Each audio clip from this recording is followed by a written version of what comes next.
Hey guys! Welcome back to our channel, Plots with a Twist. We discuss books, amongst other things. And today, get something real short and sweet. So for a few months back, we did our favorite big books. And so we're going to do the reverse. Some of our favorite shorter books. Maybe, you're in a reading slump, or maybe you're trying to get into reading and you just want something quick, something you can get through. You don't have a long attention span. So that's what we're going to discuss today. So let's get into it.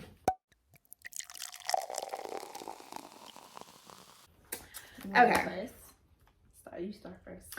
Okay, so our criteria, we did books. We gave a little bit more because I feel like these books are still short, but I haven't read a lot of short books, and the short books I've read, I didn't enjoy them all.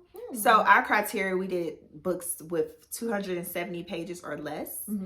So with that in mind, let's see. I'll do one that I don't think I've ever talked about. So it's an expletive. It's stuff, but it's actually the S word. My Dad Says by Justin Halper. So that's kind of like a really cute, I'll put this in like Tuesdays with Maury in the same kind of category, where it's a nonfiction book, but it's like advice. And so Justin, he's going over just random anecdotes that has happened throughout his life of things his dad says. The book was developed from an idea, like his Twitter page. I think he would just tweet random stuff his dad would say, and everybody found it funny. So then it developed into this book where, again, he's kind of highlighting some of the things his dad says, but it's anecdotal, it's going into more detail, and it's, of course, supposed to be helpful and relate to something that's, uplifting and, guidance or whatever. So just a really cute, quick book. Nothing much to say about it. I thought I enjoyed it. I chuckled a bit. So, yeah, that was a cute, sweet, short book that is easy to get through. Okay. So first on my list is Go Tell It on the Mountain by James Baldwin. This book was, I think, I'm sorry you never read the late great James Baldwin. Oh, I didn't write down the page numbers. I was gonna say, I can't even see it right. I have to go back over. But I'm just looking at the synopsis. It's semi-autobiographical. What I do remember is it follows this young boy who's basically like 14, and basically his dad is a pastor in a church, and basically wants him to, or his stepdad rather, wants him to follow in his footsteps, and he's like trying really hard to like follow in that, and have bouts of like moral, trying to kind of like living in he's battling like wanting to live in like the, what do they call it? Like secular world? Yeah, that's what or I'm like, yeah. Following in his stepdad's like minister footsteps. So it was really good. It was really short. Let me see. Oh, it's 250 pages. So I remember reading it. If you swipe the picture. Oh, yeah. Okay. So yeah, it was really short, and I remember reading it and being like, that was intriguing. So I think it was the second book I ever read by James Baldwin, and I really enjoyed it. And yeah, like Krista said, if you're looking for something like short and sweet and kind of want to get out of a reading slump, I think this is a great book to start with. So okay. All right, so next for me is Blackout by various authors. So it's got Danielle Clayton, Tiffany D. Jackson, Nick Stone, Angie Thomas, Ashley Woodfolk, and Nicole Yoon. So this was basically, again, short interlocking stories with various authors, notable Black or women of color. And it all centers around this blackout that happens in New York. So again, different stories. Some of the characters overlap, different voices, different perspectives. And it was just a really overall cute story, or a cute collection of stories, because they are also focused on Black love. And so, yeah, again, not a lot to say about it. It was just a really enjoyable journey. And one of my favorites, and again, it's easy to get through because you can chop it up in chunks because it's short stories, and really, because it's interlocking short stories, you don't necessarily have to know the details of each story. like I said, it's just some overlap. So it's just a really good book. I enjoyed it. I realized that you love a story based in New York. First you do. Of all, I admit it. do not. You do. You do. You do. You be reading all the New York stories. Because I enjoy a good book, and I can't help it that some authors are just so drawn to New York for some reason. Like, there's other settings. There's other settings, people. New York is not it. I just plan. It's the greatest. I've never even been, America. so I can't even talk. You haven't invited You're like me. my second friend that's never been. That's crazy. Okay, so plan us a trip. I know we need to do. Okay, so next on my list is a book that I talked about a long time ago on this channel. If you've been following us for a long time, you remember me talking Girl, about when this did you book. talk about it? I talked about this. You just didn't pay Maybe I was no mind. reading So or looking at something but else. this book is called Dressed in Dreams. Hold on. A Black Girl's Love Letter to Power of I do by remember. Tanisha Ford. That was probably like And our it was early days. Yeah, and it was it's a nonfiction book, and it basically just goes. Tanisha Ford is I think she's a stylist. Yeah, so I think she's now a celebrity stylist or fashion designer, and it basically just chronicles like her upbringing and what made her get into the fashion industry, and how all the like things in pop culture, Black culture, kind of like shaped her perspective and how she dresses in fashion, and brought that into her career as a fashion girl. So yeah, it was just a really good book. I remember reading it and being like, oh, this is really cute. It made me interested in her as a person, and kind of want to follow along with her journey. And I just really enjoyed it. It was only 250 pages as well. And so yeah, just really good, straightforward, inspiring kind of book. Okay. I thought so anyway. All right. So for me, a oldie, but a goodie. And where is she? Like, have you heard from the girls? Sharp Objects by Gillian Flynn. Where is... So this is like 250 something or something like that as well. All her books are really, really short. I feel like, well, most of not all. I don't know how long Gone Girl is, but Sharp Objects and Dark Places are shorter. But yeah, Sharp Objects, a oldie but goodie. It's now a critically acclaimed HBO series or limited series because it was only one season. And we actually we was planning on doing a video. We never did that video. Y'all, we be having ideas for videos and it just never comes to fruition. You know, bear with us. We're a work in progress. But we planned on comparing the show to the book. But pretty much Sharp Objects dives into this girl. She's called back home on an assignment where these young girls have gone missing in her town. Because she's reporting on it, you know, she's trying to help investigate into what's happening or the disappearances of these young girls. But because she's back home, she is a lot of family drama is drudged up. So she has to face her mom again, her stepdad, and re-encounter her little sister, who's like, she's like 10 years or almost like she's a full, like she was 18 years, I think. She was a full adult by the time her little sister was born. But pretty much it just goes into that and just what is happening to these girls that are disappearing.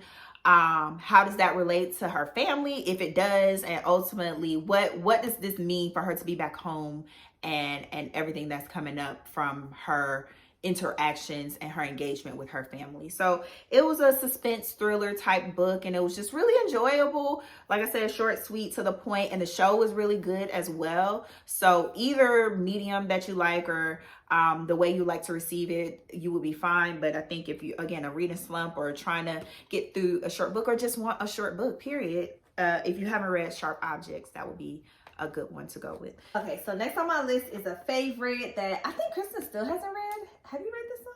I'm gonna force her to read it if she hasn't. And that's I just knew you was gonna have a Toni Morrison. Because her books are short and good. I saw 2 of hers under my short books list, but you ain't want to put on. I know. Not The Bluest Eye. Well, you did. Yeah, you said you didn't like that book. It just for me. That's fine. You don't have to preface it. I have to. I feel like I have to. For me, I did not get on with that book. But oh my god, Love was cool. Love was good. I almost put that on my list, but I didn't want to have. But Sula is your girl. That's because it's the first one I read by her, and I really enjoyed it. It was very short. Let me see how many pages so I can tell y'all. Tell the girls. 174 pages. You can read that in a day if you really like into it.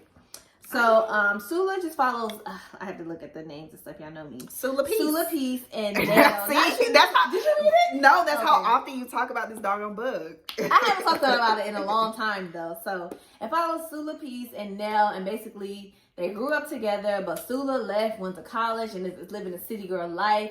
And Nell stayed back in the hometown and is, just living a life of like marriage, kids, and and Sula comes back and she's just that girl. She's the it girl. She is kind of like I don't know, she's kind of like, she's the exact opposite of Nell, and kind of is like one of them girls that people look at and whisper about, like, ooh, what she thinks who she thinks she is type of girl. Yeah, so basically the story just follows them and their friendships and kind of like the trials they go through as friends, and them kind of like coming to head and facing the consequences of their choices throughout their lives. And it's just a really good book. I thought it was really good. It's really short, really sweet, and I just thought it was beautifully written and straight to the point. And I think it's like a good portrayal of like friendships between women.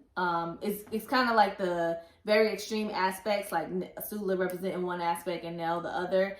And I just thought it was a good portrayal of like Black friendships and stuff. So yeah. Okay. All right. Get off my list. Girl, I can't the rest even of read my that book, little piece of writing. it's legible. The shade. Next for me is Pets by Akwake Emeze. You love pets. I did. It was a good book. So that one, I've talked about it a few times here on the channel, not as often as I probably should, because it was a really good book. So it focuses on Pet. Pet is a young girl. She's living in her world, and pretty much her mom is an artist and draws or does realistic art. But one day Pet touches the painting and cuts her finger, and that makes the painting come to life or something like that. Mm-hmm. So it's like this creature. And so Pet goes around with this creature, and this creature has been sent to hunt down, I can't remember what it was referred to, but hunt down somebody who is harming somebody else. So it's basically a fantasy take on really serious themes. And so it's kind of like Pet helping, I can't remember the creature's name, Pet helping the creature kind of hunt down this person, discovering a lot about somebody in her circle, and really coming to terms with what that means for maybe the person that they were abusing, that Pet has, close proximity to. Just a really enjoyable book. Like I said, kind of a heavy content base, but handled in a light way. And then I really enjoyed the fact that it just discussed alternative lifestyles in a way that is normalized. Pet herself was transgender. I think her parents, not her parents, it was one of her best friend's parents. They had a throuple, I think. Really? I want to say. I might have made that up. But they had something where it was kind of like two moms and I can't remember. But it was something like that. But basically it was different types of people and relationships that fell within the LGBTQ spectrum. Mm-hmm. And so I just thought that was great because this is a Black author. They themselves are non-binary. So it's just a lot of great things that, it's not like, oh, look over here. It's not calling attention to it. It's just handled in a way like, hey, I'm just writing a book. And I really enjoyed the light-heartedness of the handling of such a heavy subject matter. So, okay. And it was short. So next on my list is another book that I talked about a lot here. Not a lot. I don't feel like I've talked about it a lot, but just like I've definitely mentioned it before. And because it was a short book, y'all, like I can't help that. So next on my list is The Outsiders by S.E. Hinton. You jealous because you never read a good book in 7th grade? You wasn't reading literature in 7th grade? I was. Or was I? Maybe I wasn't. I don't know. Girl, this ain't even literature. But so the Outsiders by S.E. Hinton. It's a short book. It's under 200 pages. And it's a life transforming for Asia. That was her introduction to books. And oh my God, this magical world of reading. What is this? And so, yeah, so it was so good. And I think it was one of those books that I feel like my teacher hyped up. And so that's why I liked it. But also, it was good. You know how, like, when you're in school and they make you, like, everything, you got to analyze every chapter and, like, what does this mean? And what does, point out the metaphors and this. And so, of course, it was one of those books. But I do remember liking the story. And, The Outside is about basically like this gang of boys. It's like the greasers and then the socials, socks, whatever you want to call them. The greasers are like poor, they on the poor side of town. Was that the movie with Christian Bale? No, that was a musical. It was like, but all the boys was in it. Patrick Swayze was in that movie. Matt Dillon, Tom Cruise. Like, it was a lot of young boys. What was the one with all the young boys too that Christian Bale was in? I remember him back in the day. But he was singing and dancing. Was it? That was that. This is not a singing and dancing type of book. That's not a movie. But yeah, so everybody's heard of The Outsiders by now. So, but it was just one of those books, and I think that I actually would love to like go back and read it because I probably read it now and be like, girl, we should do that one month. Revisit books from our childhood. Yeah, seriously, because I'm probably like, but I do remember it being like full of thought-provoking things back in the day. So, all right. Well, my last book is Transcendent Kingdom by Ya Gyasi. Okay. So that one just hit the cusp of a short book. I was looking at the amount of pages and I'm like, this can't have been. But thinking about how long it took me to get through that book, it didn't take me a long time. So, yeah. So that one was, I don't remember the main character's name. It's not coming to me right now, but that one was about the main character. She was a scientist and studying. You said, what is it? Ya Gyasi. She was studying like addiction. Oh yeah, exactly. Yeah, I was gonna say I didn't read that, but that's the one I read. I'm thinking of the other one, but yeah, I did read that. But she was a scientist studying like addiction and testing the mice. Yeah, she was testing the mice and things like that, and it basically followed her story and really went into her background and what made her so passionate about this. She had not really a troubled, but I'll say very rigid, strict upbringing with her mom being really religious and her brother being an addict. And ultimately, you know, her work is very personal and she's passionate about it, but it conflicts with everything she learned. So she is just going through that journey in her life and trying to really figure out things, and a lot of trauma is like brought up throughout various instances in her existence as she goes along. So it's just one of those stories that you're not sure where it's headed, but you're along for the ride and you're really enjoying it, and just I just really enjoyed the story. It's one that I feel like you can easily get into. Now I say out of all the books I mentioned, it probably is the most reader type book. So I would say it's more so for a reader in a reading slump versus it being like you being introduced or trying to start reading. Because it does discuss heavier themes and it does flow. It's very literary, I guess, if that makes sense. But overall, I think it's an enjoyable read. It's one that you can get through. And again, if you have like a short attention span, it's one that you can kind of conclude fairly quickly. So yeah. All right, so last on my list is Another Brooklyn by Jacqueline Woodson. This is a book I read not too long ago, and short book. Talking about New York. I think it's a semi-autobiographical, if I'm not mistaken, when I did some like after reading about it. But basically it follows a young girl living with her siblings in Brooklyn and like following her and the friendship that she has with another girl that lives out there, and basically like their upbringing and kind of navigating the dangerous streets of Brooklyn and with dealing with grown men advances and kind of here and there, yeah, in another borough, but yeah, it was just a really good book. I thought it was really kind of it had the potential to be very triggering and sad, but I think the way that she wrote the story, it kind of like gave you like, it was like light at the end of the tunnel vibes, if that makes sense. So it was really good, really enjoyable. I think this is the first book I've read by Jacqueline Woodson. I don't think I've read anything else by her. I have one. I have some of her books on my list. Yeah, I don't know why I haven't gotten to them. Yeah, it was really good, really great writing, and I just really enjoyed it. Very short, very easy to get through, and yeah, really enjoyed it. So that is it. Well, let us know some short books y'all like. You know, we like, when I mean short, I mean like short, not short and fat. Short, because not short and fat. You know the short fat books that y'all see at Goodwill and stuff. Not those, just short in content. Let us know some of those. We have a few more, you know, that we've enjoyed, but definitely let us know some more, because we love a good book we can get through easily. Like this video, subscribe, ring the bell, and we'll see you next time. Bye.